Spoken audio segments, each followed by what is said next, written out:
என்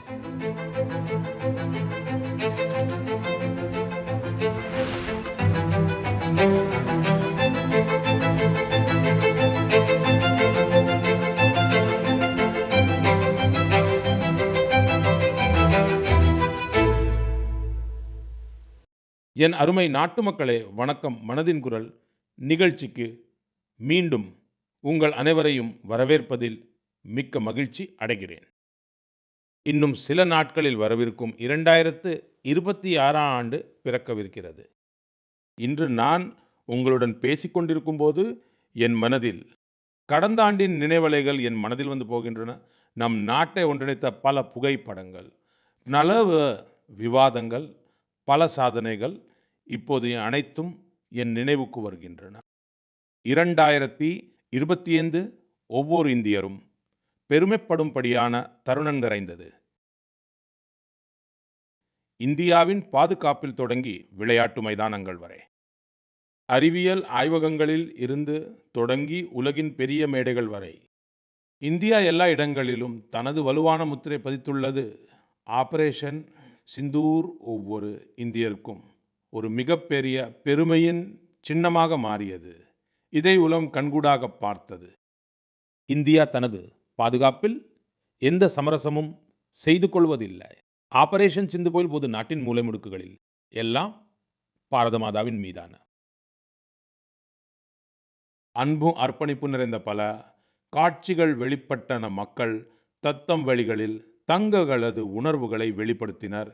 இதே போன்ற ஒரு உணர்வு அப்போதும் காணப்பட்டது.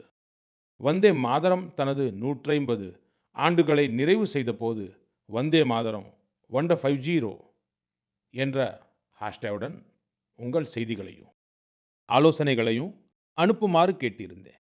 மக்கள் அதில் ஆர்வத்துடன் பங்கேற்றனர். 2025 விளையாட்டை பொறுத்தவரையிலும் மறக்க முடியாத ஆண்டாக அமைந்தது. ஆமைங்கள் கிரிக்கெட் அணி ஐசிசி சாம்பியன்ஸ் டிராஃபியை வென்றது. மகளிர் கிரிக்கெட் அணி முதல் முறையாக உலகக்கோப்பையை கைப்பற்றியது. இந்திய வீராங்கனைகள் மகளிர் பார்வையற்றோருக்கான T20 உலகக்கோப்பையை வென்று வரலாறு படைத்ததோடு ஆசிய கோப்பையிலும் நமது மூவர்ண கொடி பெருமையுடன் பறந்தது. மாற்றுத்திறனாளிகள் உலக சாம்பியன்ஷிப் போட்டிகளில் பல பதக்கங்களை வென்று எந்த தடையாலும் மன உறுதியை அசைக்க முடியாது என்பதை காட்டியுள்ளனர். அறிவியல் மற்றும் விண்வெளி துறையிலும் கூட இந்தியா பல சாதனைகளை நிகழ் சுக்லா அவர்கள் தான் சுபான்ஷுத்தியுள்ளது. சர்வதேச விண்வெளி நிலையத்தை சென்றடைந்த முதல் இந்தியர் பெருமை பெற்ற. சுற்றுச்சூழல் பாதுகாப்பும் வனவிலங்கு பாதுகாப்பு தொடர்பான பல்வேறு முயற்சிகள் இந்த ஆண்டின் ஒரு முக்கிய அடையாளமாக மாறின. இந்தியாவில் சிறுத்தைகளின் எண்ணிக்கையும் இப்போது 30ஐ விட அதிகமாகியுள்ளது. இந்த 2025ஆம் ஆண்டில் நமது நம்பிக்கை, நமது கலாச்சாரம், தனித்துவமான பாரம்பரியம் என அனைத்தும் ஒருங்கே காணப்பட்டன. ஆண்டின் தொடக்கத்தில் பிரயாக்ராஜ் மகா கும்பம் மொத்த உலகையும் வியப்பில் ஆழ்த்தியது. ராமர் கோவிலில் நடைபெற்ற கொடியேற்றும் விழா ஒவ்வொரு இந்தியரையும் மிகுந்த பெருமிதத்தில் ஆழ்த்தியது. மக்கள் மத்தியில் சுதேசி பொருட்கள் மீதான ஆர்வமும் பெருமளவில் காணப்பட்டது. எவற்றில் இந்தியரின் வியர்வையும் இந்திய மண்ணின் மனமும் இருக்கிறதோ மக்கள் அதையேவார்கள் இன்று நாம் மிகவும் பெருமையுடன் கூறலாம். 2025ஆம் ஆண்டு இந்தியாவிற்கு இன்னும் மிக அதிகமான தன்னம்பிக்கையை நமக்கு அளித்துள்ளது. இந்த ஆண்டு நாம் மிக பல இயற்கை பேறுகளை எதிர்கொள்ள வேண்டியிருந்தது. இப்போது நமது நாடு 2026இல் புத்தம் புது நம்பிக்கை மற்றும் புது தீர்மானங்களுடன் முன்னேறி செல்ல தயாராக உள்ளது. என் அன்பார்ந்த நாட்டு மக்களே, இன்று உலகம் இந்தியாவை மிகுந்த நம்பிக்கையுடன் உற்று பார்க்கிறது. இந்தியா மீதான இந்த மிகப்பெரிய நம்பிக்கை மிக முக்கிய காரணம் நமது இளைஞர் சக்தி தான். அறிவியல் துறையில் நாம் கண்ட நமது சாதனைகள், புதிய கண்டுபிடிப்புகள் மற்றும் தொழில்நுட்ப விரிவாக்கம் ஆகியவற்றால் இன்று பெரிதும் உலக நாடுகள் ஈர்க்கப்பட்டுள்ளன. நமது இளம் வயதினரிடம் புதுமையை படைக்கும் ஆர்வம் எப்போதும் இருக்கிறது. அவர்கள் அதே அளவிற்கு இந்த விழிப்புணர்வுடனும் இருக்கிறார்கள். தேசத்தை கட்டமைக்கும் ஒரு பெரும் பணியில் தங்களது பங்களிப்பை எப்படி அதிகரிக்க முடியும் என்று எனது இளம்பர்கள் என்னிடம் அடிக்கடி கேட்கிறார்கள். அவர்கள் தங்கள் யோசனைகளை எல்லாம் எப்படி பகிர்ந்து கொள்ள முடியும்? பல நண்பர்கள் என்னிடம் வந்து தங்கள் யோசனைகளை எப்படி விளக்கிக் கூற முடியும் என்றும் கேட்கிறார்கள். நமது இளம் நண்பர்களின் இந்த ஆர்வத்திற்கான தீர்வுதான் Viksit Bharat young leaders dialogue என்ற இந்த நிகழ்ச்சி. கடந்த ஆண்டு இதன் முதல் பதிப்பு நடைபெற்றது. இப்போது சில நாட்களுக்கு பிறகு அதன் 2வது பதிப்பு வரவிருக்கும். அடுத்த மாதம் 12ஆம் தேதி அன்று நடைபெற உள்ளது. சுவாமி விவேகானந்தர் அவர்களின் பிறந்த நாளை முன்னிட்டு இதே நாளில்தான் தேசிய இளைஞர் தினம் கொண்டாடப்பட இருக்கிறது. யங் லீடர்ஸ் டயலாக் நிகழ்ச்சியும் கூட சிறப்பாக ஏற்பாடு செய்ய நானும் இதில் கண்டிப்பாக கலந்து கொள்ளப் போகிறேன். இதில் நனது இளைஞர்கள் புத்தாக்கம் உடற்தகுதி, ஸ்டார்ட் அப், விவசாயம் போன்ற பல்வேறு முக்கியமான விஷயங்களை பற்றி தங்கள் யோசனைகளை அனைவரும் பகிர்ந்து கொள்வார்கள். இந்த ஒரு நிகழ்ச்சிக்காக நான் மிகவும் ஆவலுடன் இருக்கிறேன். நண்பர்களே, இந்த நிகழ்ச்சியில் நமது இளைஞர்களின் பங்களிப்பு தொடர்ந்து அதிகரித்து வருகிறது என்பதில் நான் மிகுந்த மகிழ்ச்சி அடைகிறேன். சில நாட்களுக்கு முன்புதான் இது தொடர்பான ஒரு வினாடி வினா போட்டி நடைபெற்றது. இதில் 50 லட்சத்திற்கும் அதிகமான இளைஞர்கள் கலந்து கொண்டனர். ஒரு கட்டுரை போட்டியும் நடைபெற்றது. அதில் அங்கே கூடியிருந்த மாணவர்கள் பல்வேறு விஷயங்கள் பற்றி தங்கள் கருத்துக்களை முன்வைத்தனர். இந்த போட்டியில் தமிழ்நாடு மிகவும் சிறப்பாக செயல்பட்டு முதல் இடத்தையும், அதைத் தொடர்ந்து உத்தரப்பிரதேசம் 2வது இடத்தையும் பிடித்தது. என் அருமை நண்பர்களே, இன்று நாட்டிற்குள் இளைஞர்கள் தங்கள் திறமைகளை வெளிப்படுத்த புதிய புதிய வாய்ப்புகள் கிடைத்து வருகின்றன. அப்படிப்பட்ட பல தளங்கள் உருவாக்கப்பட்டு வருகின்றன. அங்கு இளைஞர்கள் தங்கள் தகுதி மற்றும் ஆர்வத்திற்கேற்ப திறமைகளை வெளிப்படுத்த முடியும். அப்படிப்பட்ட ஒரு மிக முக்கியமான தளம்தான் ஸ்மார்ட் இந்தியா ஹேக்கத்தான். இது யோசனைகள் செயல்களாக மாறும் மற்றொரு நல்ல தளமாக இருக்கும். நண்பர்களே, ஸ்மார்ட் இந்தியா ஹேக்கத்தான் 2025 நிறைவு விழா இந்த மாதம்தான் மிகவும் சிறப்பாக நடைபெற்றது. இந்த ஹேக்கத்தானின் போது 80க்கும் மேற்பட்ட அரசு துறைகளின் 270க்கும் மேற்பட்ட பிரச்சனைகளுக்கு மாணவர்கள் நல்ல தீர்வுகளை கண்டனர். நமது மாணவர்கள் நல்ல தீர்வுகளை வழங்கினார்கள். அவை நிஜ வாழ்க்கை சவால்களுடன் நேரடியாக தொடர்புடையவை. உதாரணமாக போக்குவரத்து பிரச்சனை. இது தொடர்பாக இளைஞர்கள் ஸ்மார்ட் டிராஃபிக் மேனேஜ்மெண்ட் தொடர்பான அவர்கள் மிகவும் சுவாரஸ்யமான கண்ணோட்டங்களை பகிர்ந்தனர். நிதி மோசடி, டிஜிட்டல் விழிப்புணர்வு தொடர்பான சவால்களுக்கான தீர்வுகள் குறித்தும் இளைஞர்கள் தங்கள் யோசனைகளை முன்வைத்தனர். கிராமங்களில் டிஜிட்டல் பேங்கிங் தொடர்பாக சைபர் செக்யூர் கட்டமைப்பிற்கான பயனுள்ள ஆலோசனைகளை வழங்கினார்கள். மேலும் பல இளைஞர்கள் விவசாயத்துறையில் காணப்படும் சவால்களுக்கு தீர்வு காண்பதில் தொடர்ந்து ஈடுபட்டனர். நண்பர்களே, கடந்த 7-8 ஆண்டுகளில் நடைபெற்ற இந்த ஸ்மார்ட் இந்தியா ஹேக்கத்தானில் 13 லட்சத்திற்கும் அதிகமான மாணவர்கள் மற்றும் இதுவரைக்கும் 6000த்திற்கும் மேற்பட்ட கல்வி நிறுவனங்கள் பங்கேற்றுள்ளன.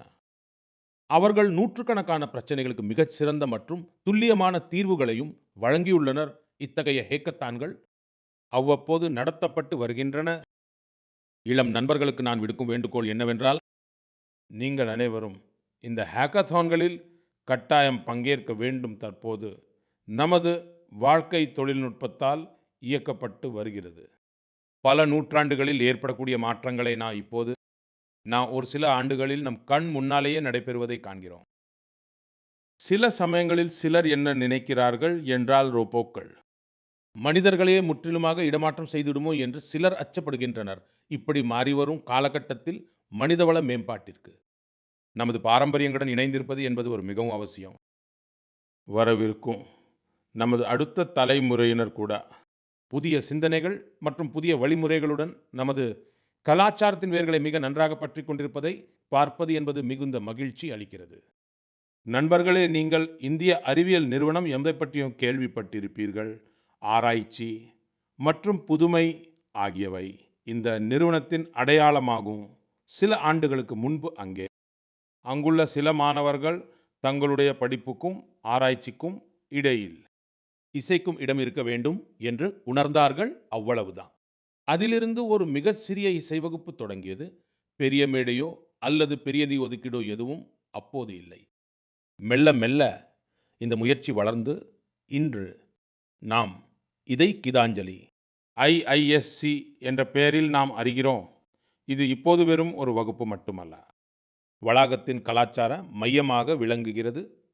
இங்கே இந்துஸ்தானி பாரம்பரிய இசை, நாட்டுப்புற மரபுகள், பாரம்பரிய கலைகள் கற்பிக்கப்படுகின்றன. 200க்கும் மேற்பட்ட மாணவர்கள் அவர்களது குடும்பத்தினர் உடன் பேராசிரியர்களிடம் பயிற்சி பெறுகின்றனர்.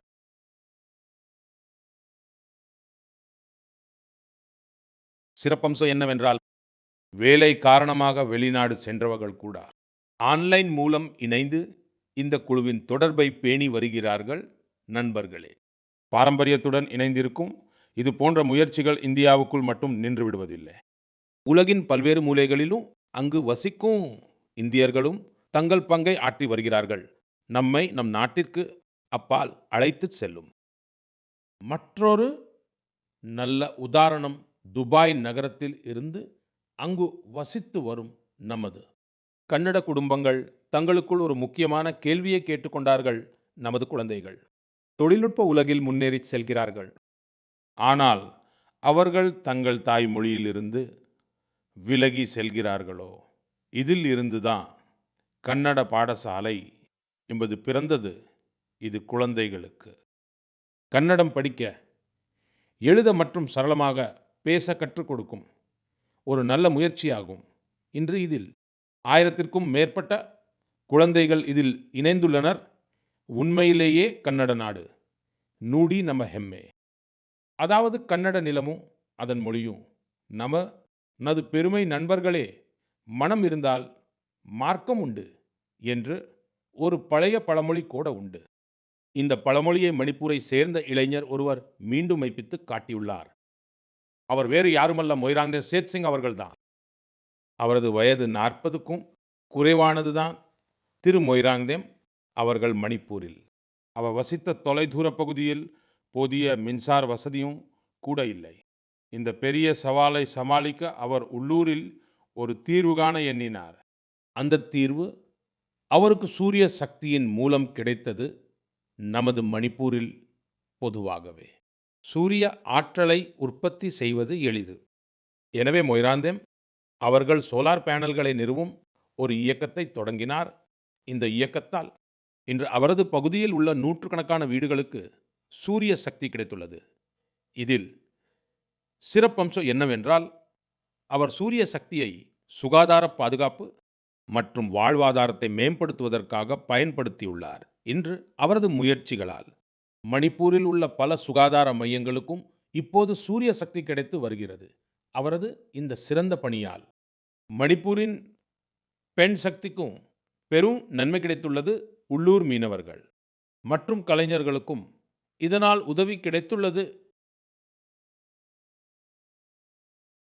நண்பர்களே, இன்று அரசாங்கம் PM சூரியகர் இலவச மின்சார திட்டத்தின் கீழ் ஒவ்வொரு பயனாளிக்கும் சுமார் 75,000 ரூபாய் முதல் 80,000 ரூபாய் வரை மானியம் வழங்குகிறது. மொய்ராங்தேமின் இந்த முயற்சிகள் தனிப்பட்டதாக இருந்தாலும் கூட சூரிய சக்தி தொடர்பான ஒவ்வொரு இயக்கத்திற்கும் ஒரு புது உத்வேகத்தை அளிக்கின்றன. மனதின் குரல் வாயிலாக அவருக்கு என்னுடைய நல்வாழ்த்துக்களை தெரிவித்துக் கொள்கிறேன். என் அன்பார்ந்த நாட்டு மக்களே, வாருங்கள் இப்போது ஜம்மு காஷ்மீர் பற்றி பேசுவோம். ஜம்மு காஷ்மீரின் கலாச்சார மற்றும் வரலாற்று பாரம்பரியம் தொடர்பான ஒரு கதையை உங்களுடன் பகிர்ந்து கொள்ள விரும்புகிறேன். அது உங்களை பெருமிதத்தில் ஆழ்த்தும். ஜம்மு காஷ்மீரின் பாரமுல்லாவில் ஜெஹன்போரா என்ற ஒரு இடம் இருக்கிறது. அங்குள்ள மக்கள் பல ஆண்டுகளாக சில உயரமான மேடுகளை பார்த்து வந்தார்கள். அவை என்னவென்று யாருக்கும் தெரியாத சாதாரண மேடுகளாகவே இருந்தன. பிறகு ஒரு நாள் அதன் மீது தொல்பொருள் ஆய்வாளர்களின் பார்வைப்பட்டது. அவர்கள் அந்த பகுதியை கவனமாக பார்க்கத் தொடங்கிய போது இந்த மேடுகள் சற்று வித்தியாசமாக தெரிந்தன. இதற்கு பிறகு இந்த மேடுகளின் அறிவியல் பூர்வமான ஆய்வு தொடங்கப்பட்டது. ட்ரோன் மூலமாக மேலிருந்து புகைப்படங்கள் எடுக்கப்பட்டன.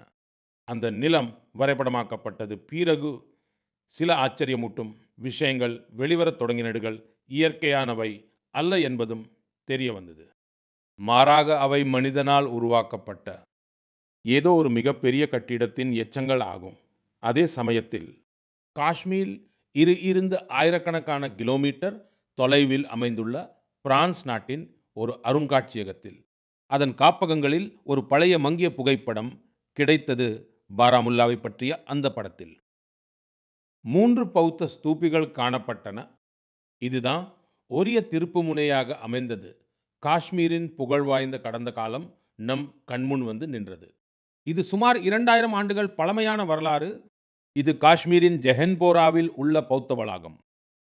காஷ்மீரின் கடந்த காலம் என்னவாக இருந்தது, அதன் அடையாளம் எவ்வளவு செழுமையாக இருந்தது என்பதை இது நமக்கு மீண்டும் நினைவூட்டுகிறது.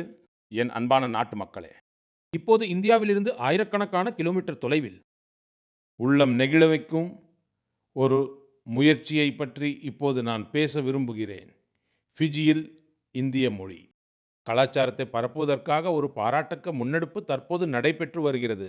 அங்குள்ள இளம் தலைமுறையினரை தமிழ் மொழியுடன் இணைப்பதற்காக பல நிலைகளில் தொடர்ச்சியான முயற்சிகள் மேற்கொள்ளப்பட்டு வருகின்றன. கடந்த மாதம் ஃபிஜியின் ராக்கி என்ற அந்த பகுதியில் அங்குள்ள ஒரு பள்ளியில் முதன்முறையாக தமிழ் தினம் கொண்டாடப்பட்டது.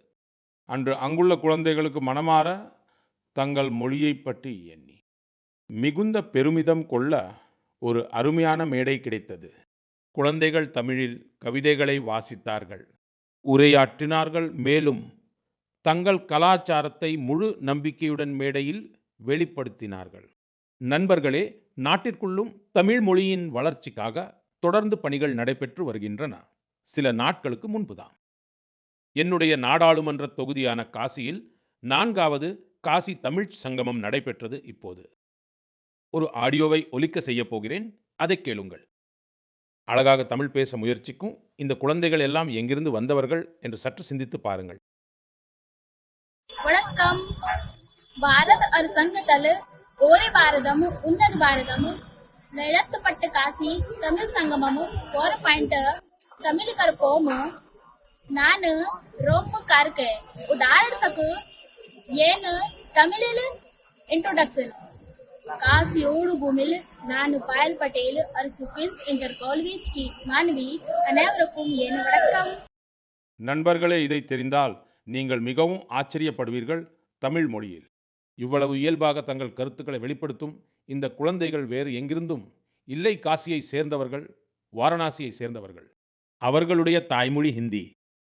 ஆனால் தமிழ் மொழி மீதான அவர்களுக்கு இருந்த ஆர்வம் அவர்களை தமிழ் கற்க வெகுவாக தூண்டியுள்ளது. இந்த ஆண்டு வாரணாசியில் காசி தமிழ் சங்கமம் நடைபெற்ற போது தமிழ் கற்பதற்கு அங்கு ஒரு சிறப்பு முக்கியத்துவம் அளிக்கப்பட்டது. லர்ன் தமிழ், தமிழ் கற்கலாம் என்ற கருப்பொருளின் கீழ் வாரணாசியில் 50க்கும் மேற்பட்ட பள்ளிகளில் பல்வேறு சிறப்பு வெற்றிகரமாக மேற்கொள்ளப்பட்டன. அதன் விளைவைத்தான் நாம் இப்போது இந்த ஒலிப்பதிவில் தெளிவாக கேட்கிறோம். என்ன பேரு வைஷ்ணவி. நான் நிவேதிதா சிக்ஷா சதன் பாலிகா இன்டர் காலேஜ் வாரணாசி படிக்கிறேன்.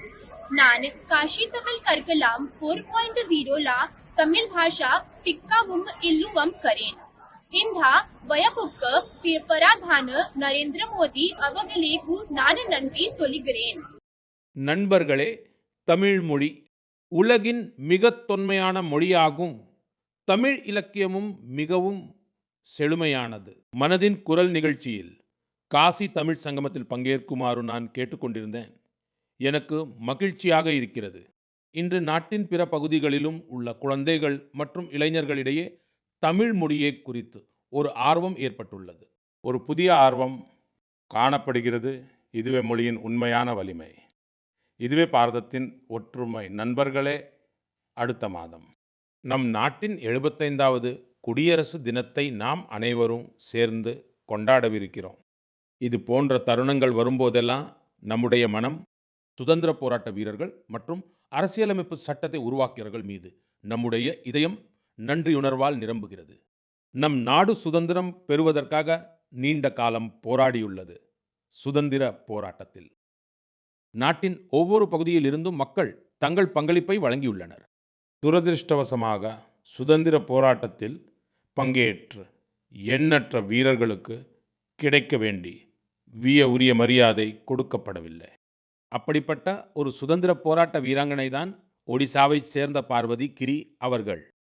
2026ஆம் ஆண்டு ஜனவரி மாதம் அவருடைய 100ஆண்டு விழா கொண்டாடப்பட உள்ளது.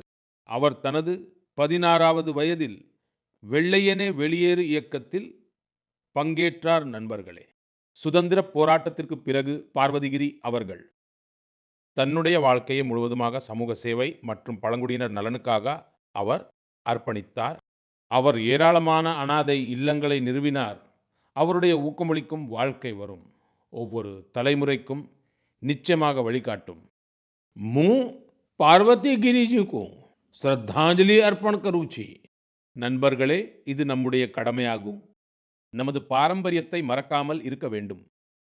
நமக்கு சுதந்திரம் பெற்றுத்தந்த வீரர்களின் பெருமைமிகு கதைகளை அடுத்த தலைமுறைக்கு நாம் அனைவரும் கொண்டு செல்ல வேண்டும். உங்களுக்கு நன்றாக நினைவிருக்கும், நமது சுதந்திரத்தின் 75 ஆண்டுகள் நிறைவடைந்த போது நமது இந்திய அரசு ஒரு சிறப்பு இணையதளத்தை உருவாக்கியது.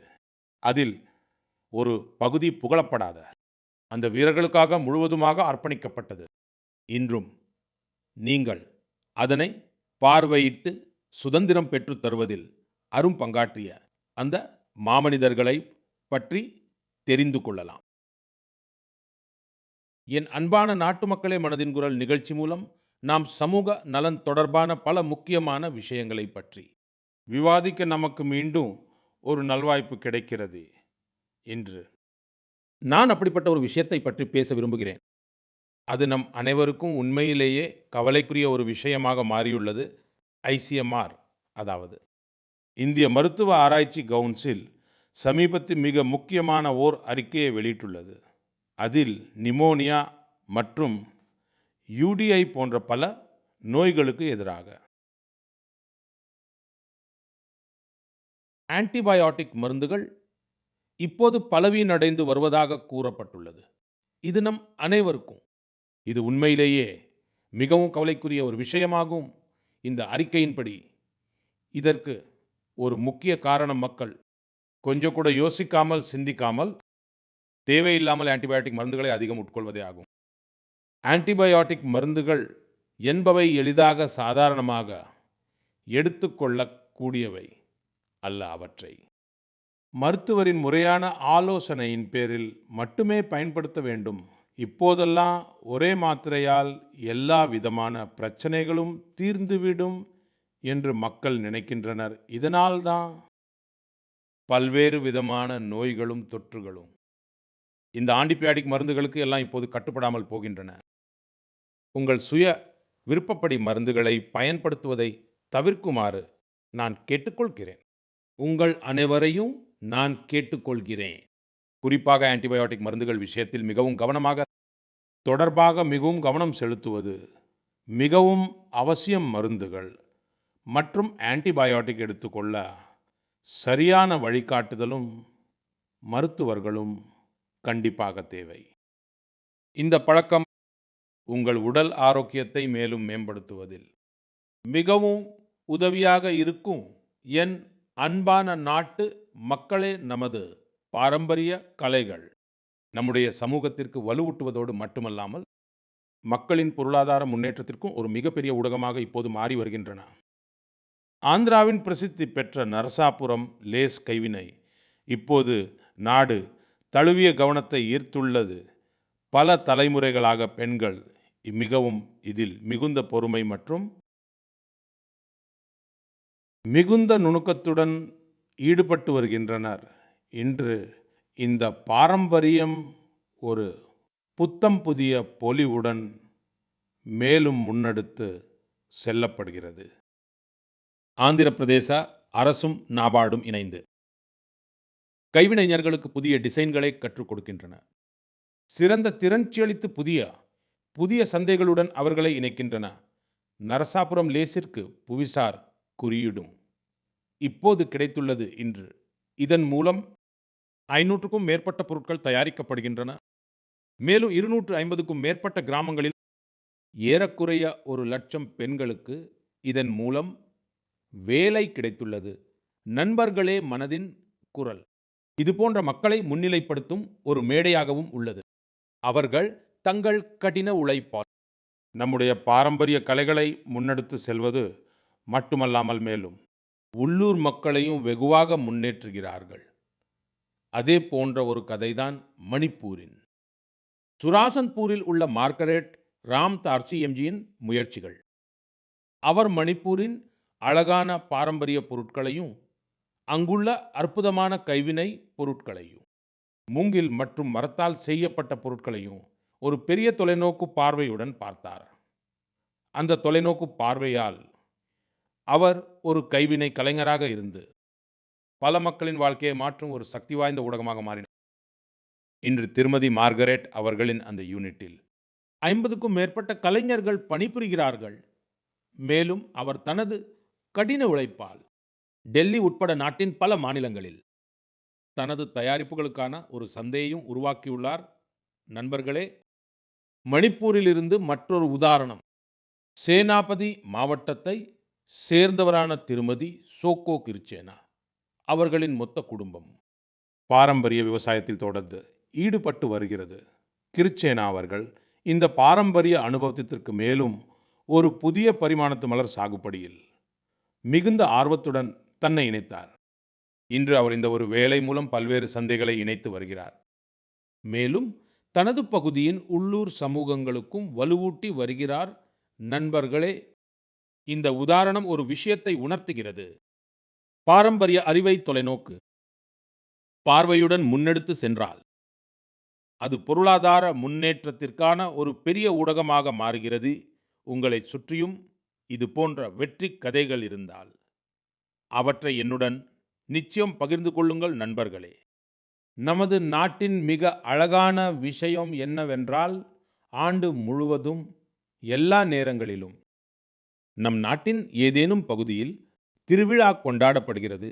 பல்வேறு பண்டிகைகள் திருவிழாக்கள் இருப்பதுடன் பல்வேறு மாநிலங்களில் உள்ளூர் விழாக்களும் கூட தொடர்ந்து நடத்தப்படுகின்றன.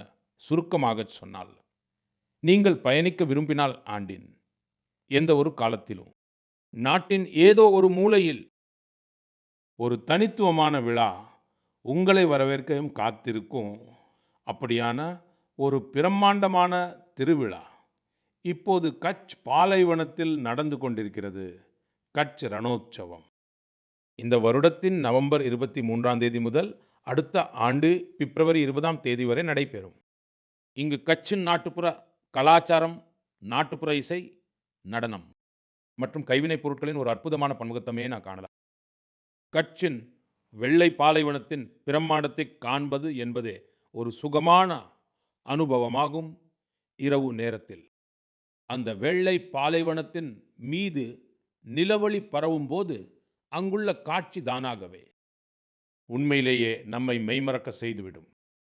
ரணோற்சவத்தின் கூடார நகரம் மிகவும் பிரபலமானது. கடந்த ஒரு மாதத்தில்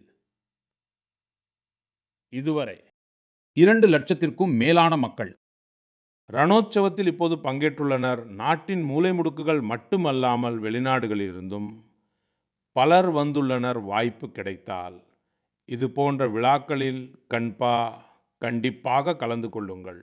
இந்தியாவின் அற்புதமான பன்முகத்தன்மையை அனுபவித்து மகிழுங்கள் நண்பர்களே. வரவிருக்கும் 2025 இது மனதின் குரலின் கடைசி அத்தியாயமாகும். இனி நாம் மீண்டும் 2026 இதே போன்ற உற்சாகத்துடனும் ஆர்வத்துடனும் நெருக்கத்துடனும் நமது மனதின் எண்ணங்களை பகிர்ந்து கொள்வதற்காக மனதின் குரல் நிகழ்ச்சியில் நிச்சயம் இணைவோம்.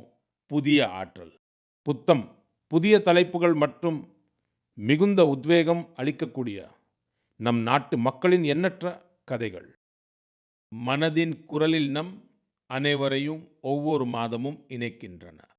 வளர்ந்த பாரதம் குறித்த தங்கள் இன்னொரு பார்வையை பகிர்ந்து கொண்டு மக்கள் அனுப்பும் பல செய்திகள் தொடர்ந்து எனக்கு கிடைக்கின்றன.